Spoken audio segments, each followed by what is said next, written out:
Let me be straight with you. Arsenal are about to enter the most important 3 weeks of their entire season, and right now half the squad is in a treatment room somewhere. Champions League quarter-final, FA Cup, Premier League title race, all of it coming at once. And Mikel Arteta is sitting there wondering who is actually going to be available to play. This is not a small problem. This is a proper crisis unfolding in slow motion. What is actually going on? So here is the situation. The international break just happened, and for most clubs, an international break means a bit of rest, a few friendly games, players coming back fresh. For Arsenal, it was basically a hospital waiting room. We are talking about 11 players dealing with some kind of injury or fitness issue right now. Some are minor, some are worrying, and a couple of them are genuinely scary if you are an Arsenal fan. Bukayo Saka and Declan Rice both came back early from the England squad for what the FA described as medical assessment. Now, on the surface, that might not sound too bad, but here is what makes it more worrying. Thomas Tuchel, the England manager, admitted that Rice has been feeling discomfort for a while now and is basically playing through pain. He said Rice is questioning whether it even makes sense to keep pushing at 70% fitness. 70%. That is not a fully fit player. That is a player running on fumes and determination. And Saka, he arrived late to the England camp in the first place because Tuchel wanted to manage his workload. Then he left early too. Arsenal fans are obviously hoping this is just precaution. But come on, you do not pull two of your most important players out of an international break for no reason.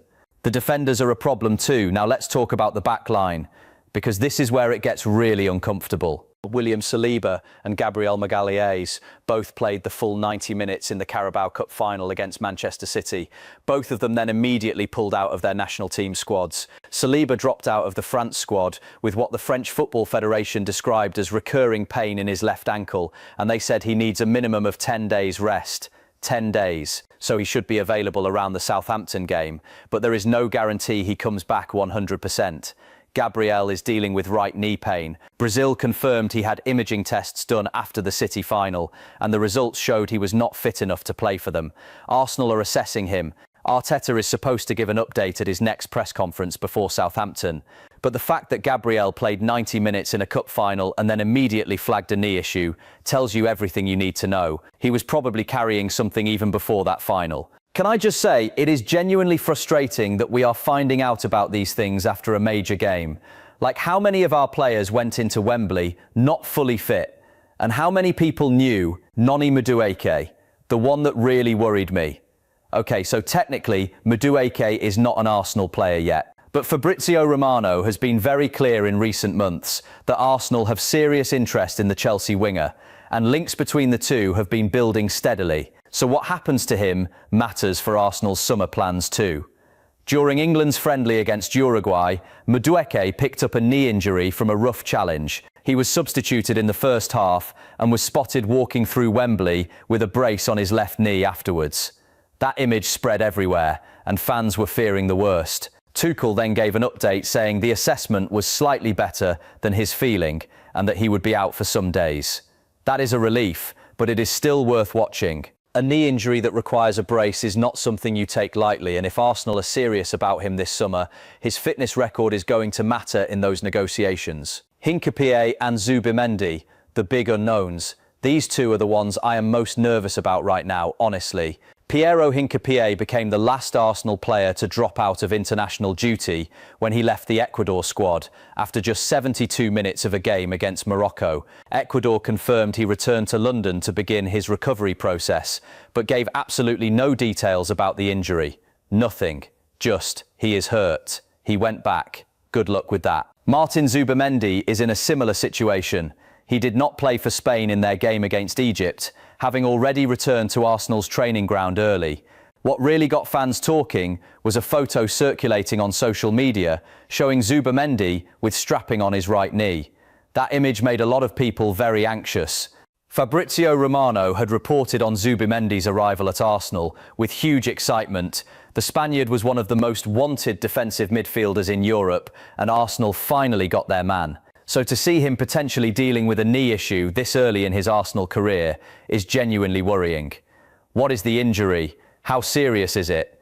Nobody has given a clear answer yet. And that uncertainty is honestly worse than just knowing the truth. Do both of them feature against Southampton, against Sporting? I genuinely do not know, and I am not sure Arteta knows either right now. The good news, yes, there is some all right. Let me give you something positive, because it is not all doom and gloom. Martin Odegaard is coming back. The Arsenal captain has been out for about a month with a knee issue and was rested from Norway's games against Holland and Switzerland.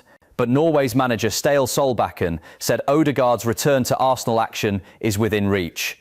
That is massive. When Odegaard is on the pitch, Arsenal are a different team. He controls the tempo, he makes the right decisions, he brings the whole thing together.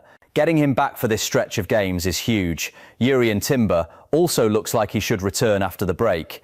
He had an ankle problem that kept him out of the cup final, and he withdrew from the Netherlands squad to stay and work on his recovery at Arsenal. Arteta had been hopeful he would make the Wembley final, which tells you the injury is not severe.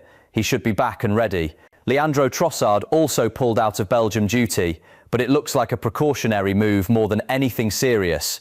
Expect him to be in the squad for Southampton. So if everything goes reasonably well, Odegaard, Timber, Trossard, Saliba, Gabriel, Saka, and maybe Rice could all be available by April 4th. That is actually a pretty strong group. The question is whether they are all genuinely fit or just available on paper.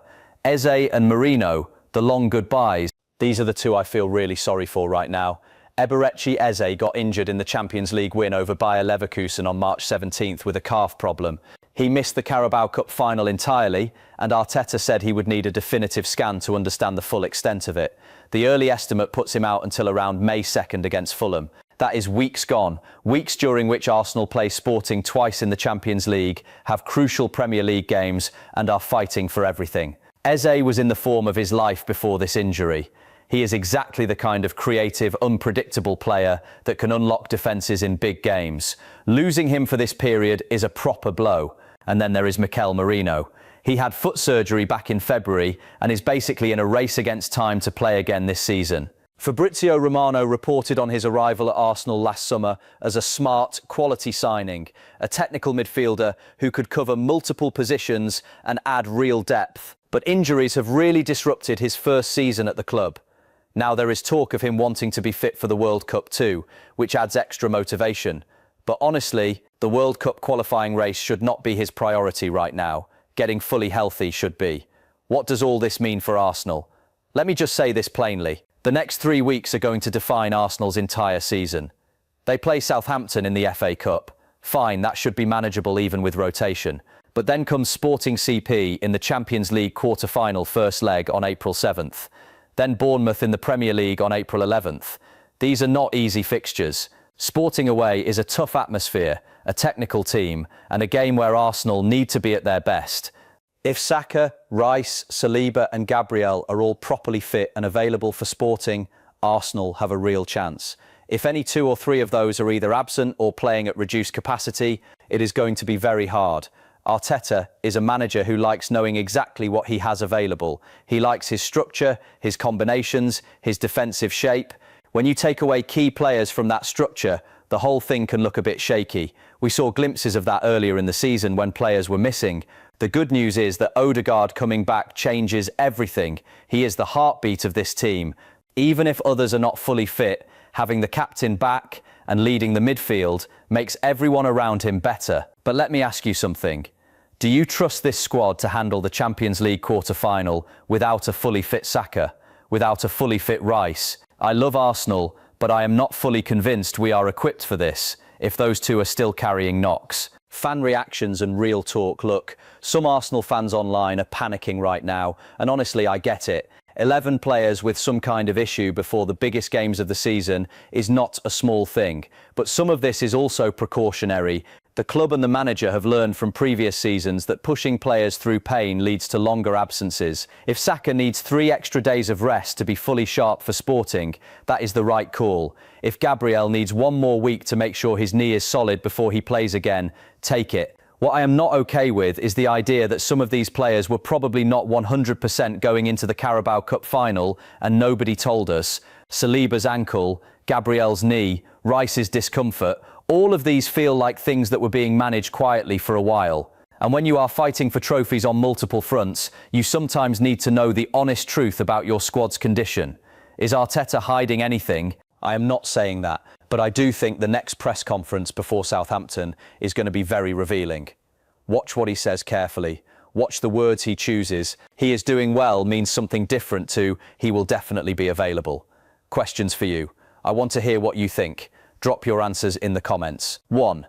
Who do you think is the biggest injury worry right now? For me, it is Zubimendi, purely because we still have no clear information. 2. Do you think Arsenal can beat Sporting CP in the first leg even without some of these key players fully fit? 3. Should Arteta rotate heavily against Southampton and protect everyone for the UCL? Or do you play your best available team every game? Genuinely curious what you all think. Let the debate happen. Here is the thing about Arsenal. Every single season, we get to a moment like this, a moment where everything is on the line and the squad is somehow creaking at the seams. And every single time, the real fans stay, worry, argue, and watch every second of every game anyway. That is just what we do. The next few weeks are going to be brilliant, stressful, dramatic, and probably heartbreaking at least once. But that is football, that is Arsenal. And honestly, I would not swap it for anything. Get fit soon, boys. We need you.